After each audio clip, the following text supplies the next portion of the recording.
Hey everyone, welcome back to my latest War and Order video. Today I'll be showcasing some gangbangs in the game. So I'm going to be doing some timed attacks with my guildmates and another guild that's one of my ally guilds. I was learning some stuff from them because again, I am still new to the game. I've only been playing this game for 2 weeks. I've been having a ton of fun, and this gangbang situation, or time attack what they like to call it, again, that's kind of what you're doing. You're timing your solo attacks with everyone else to make sure you hit all at the same time. And in this game, it's way more devastating than in Lords Mobile. If you do this, it's kind of like setting a rally, but it's not a rally, it's a bunch of solos, but all the solos join into one big attack. So it's, like I said, it's pretty much a rally with unlimited amount of people that can join the rally. So it gets really devastating, and obviously you cannot heal between the attacks if they all hit at the same time. So we're gonna be showcasing that in today's video.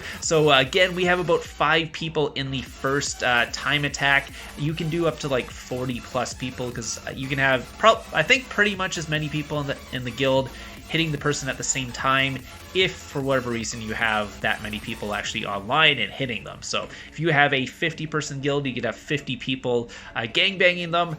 Like in Lords, if you do hit all at the same time, it does. But also in this game, even if you're a couple seconds off, sometimes those attacks will actually join in the same attack as everyone else. So the first attack is actually coming in right now. So let's take a look here. So I'm going to zoom in onto the castle just so you can see. Obviously the game is a vertical orientation, so I do have to do a little bit of editing here just so it fits a horizontal screen. But this is the best I could actually do with the editing software I have. So you can see our attack is hit.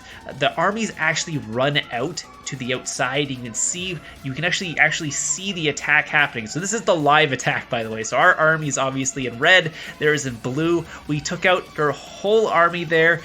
In this game, even if you take out their whole army, it doesn't actually literally kill their whole army. It only takes about, I think, about 80% of the troops left. So even though we killed everything, they still have a couple troops left. But the same thing for attacking. If you do end up attacking someone and lose your whole army, you don't lose your whole army. You still walk back with like 20% of your troops, which is totally fine. I mean, it's pretty devastating when you lose an attack, because there is no wounded in attacks in this game. So if you lose all your troops in an attack, they're all dead. So keep that in mind if you're attacking someone.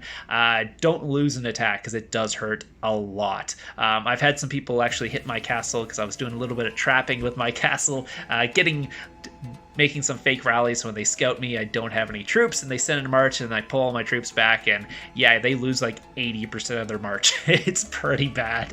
So I mean, it's not bad, but it's devastating for the person that happens. So trapping in this game is pretty hardcore, because usually in Lords you only lose like 40% of your troops when you're attacking someone. In this, you lose 80%. So you got to be very careful in what castle you're hitting. But there is no like AD scouts and stuff like that, because I think there is one, but I haven't tested out how it works. Because if you are actually attacking someone or setting a rally on them, they actually know exactly what's coming at them, because their watchtower tells them, even if the rally hasn't started walking. That's also why rallies aren't as good in this game as these time attacks, because you can see in this time attack we have all our marches walking all at the same time. They should all hit pretty much at the same time. If you're like, let's say 8 seconds off, you might not get into the attack. Also, if we're doing this, what we're doing is basically asking everyone what their march time is, and then whoever has the longest march will march first, obviously, and then we all time our march to that march depending on how long it was. Unfortunately, there was like a glitch here, and I went into my castle. I didn't click anything. As soon as the attack hit, I went into my castle. But so I sort of missed this one. We are completely destroying them. Didn't get the zoom in on this one because, again, it kind of zoomed out. But again, this was our first tester on a empty castle. Well, not an empty castle, a castle that wasn't in a guild at this time, so I think they might have quit at this time, but they still had troops, so we're testing out the time attack. We had 5 people going in here, and you can see from all of these, all our attacks kind of joined in the same what's called battle report. That's because they all joined together at the end and basically became a rally, even though they were a bunch of solos. Like I said, you can set a rally in this game, so don't think you can't set rallies, but there is a limited amount of people that can join the rally, and the rally sizes are quite small when you first start off. Like you might have 150, maybe 200k if you have quite a big one. But with these time attacks, you get more people into a rally, you can have more people joining, and you can actually have a lot of fun. So we'll do it one more time here. Again, we are timing this one. It looks like we're pretty well timed within, looks like 5 seconds for the first person to the last one. It still looks like we're pretty well timed, about 6 seconds off now, so all those people should go into the same rally, though. You might join a little late, and if you do join late, you'll actually see numbers actually pop on the screen, like plus, and there'll be green numbers. Those are your actual troops joining the attack that's already happening. It's really cool to actually watch that, because when you're actually attacking someone, like the first person might hit first, their army will come out. So let's look right here. It is coming in right now. The first person will hit, their army will come out, and then if your army hits like 2 seconds later, your army actually joins the person who's already attacking, and you'll see the numbers jump up for all the squads. So people can keep joining that, and as long as the attack's still going on, you can just keep joining. Once the attack's over, it's a second attack. You can see the plus 18k, plus 5k here, all those green numbers. Those are people joining your attack, and if you're like I said, if you're a couple seconds late and you kill all their troops, and then someone march gets there, it's actually a second attack, and they have to attack by themselves. So let's take a look at the report here. Take a look. We had 194k in that attack. They had 76k. They had 18k losses. We only had, 8k. So again, if you are a lower attacker, you're more likely to get wounded and dead troops. I'm currently I think I have tier 8, so my troops don't die very well, especially on these smaller targets that we're doing. But some of our lower guys who have like tier 2 and tier 3, they end up getting more reds and stuff. But the thing is, they wouldn't usually be able to attack a target this big, so they're getting my extra tier 8 damage on top of their tier 2 damage. So they're able to get the resources and stuff, because resources are super important in this game. So if you are starting this game, make sure you are farming those resources, because they're very, very important. Again, if you guys do want to join the game, I will have the links in the description down below and in the comments down below. I also have a in-game code, so you can get some stuff. It's actually DuckHunter, so I got that from the devs to give to you guys, so you guys can join and actually get some free stuff to start off. Again, this game is really easy to start off. You get all the resources and speed ups and stuff. I already did one video on this, but it's actually a really easy game to get into, and I still have spots in my guild, so I need you guys to come and help me, because I want to have some bigger gangbangs here.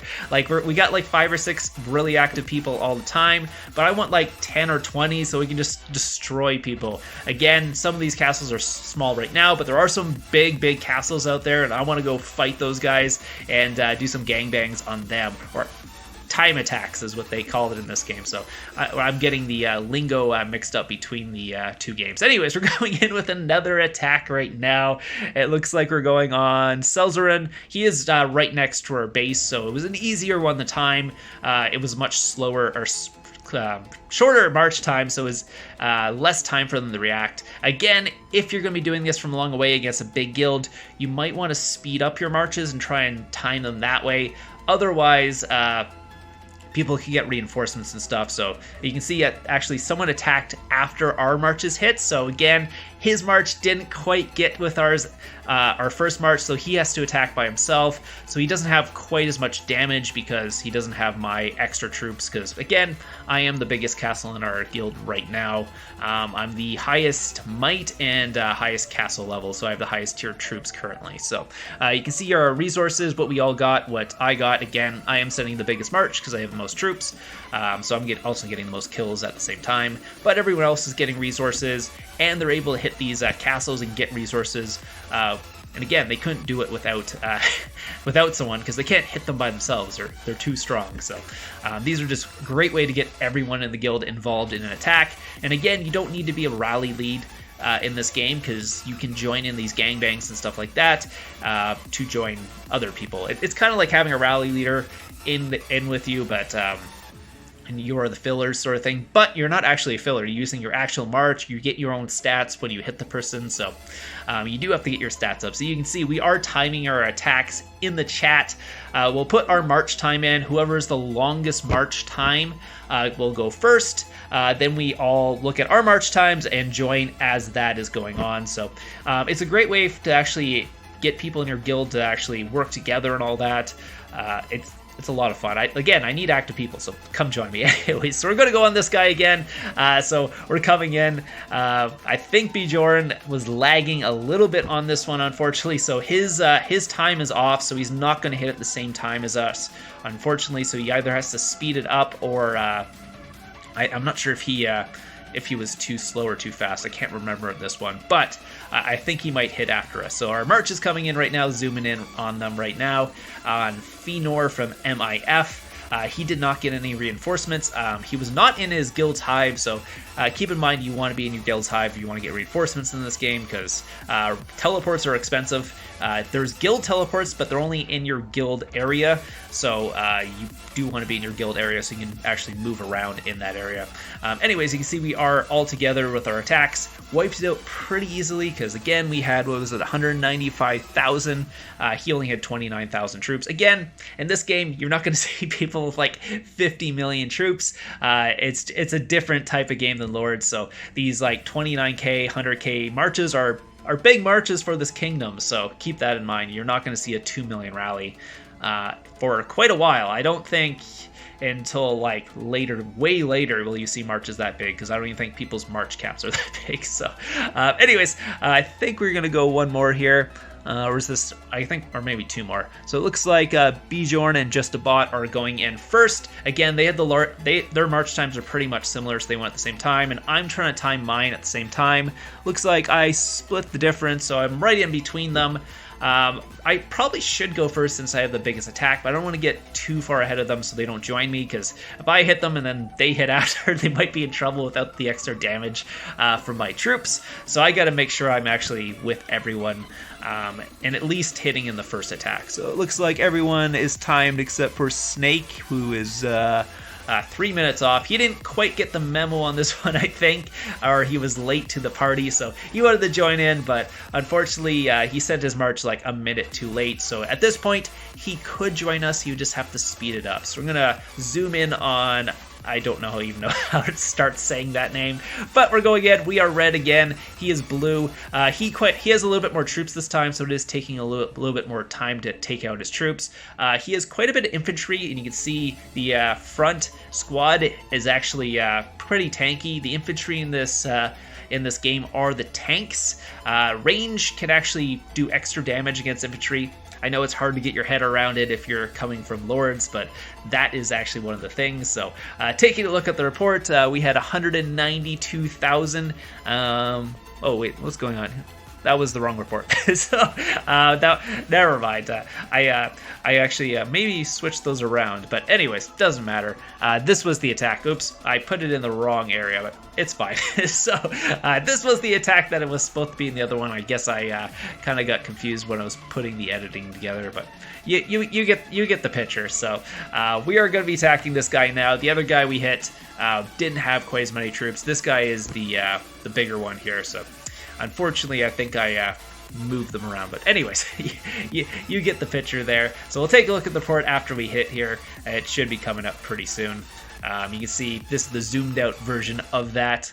It looks like, yeah, again, he was quite tanky. So he had quite a bit of infantry. So if you're doing or going against a very heavy infantry attack, you want to have the range tiers that actually do extra damage against infantry. That way you can actually take their infantry out a little bit easier. Because if you have a good front line, your back line, which actually have the highest DPS output. Mages have the highest, followed by range, and they're both in the backline, but range does extra damage against infantry, where the mages can actually do extra damage against the cav, which is like your off tanks that do a little bit more damage than your infantry, but are not quite as tanky, and they don't do as much damage as your backline. So that's kind of it there. So you can see he lost quite a bit of troops on this one. Just looking at his stuff, again, when you actually hit someone, you get all their troop information, you get their stats, you get all that stuff. So it's way different than we were actually getting in Lords, because again, you're not used to getting like people's stats when you hit them, so that's totally different. But anyway, so I hope you guys enjoyed the video today. I will have some more War and Order videos coming out soon. Again, if you do want to join my guild, all the information is in the top comment and the description on below. Go check it out, and I'll see you guys in the next one.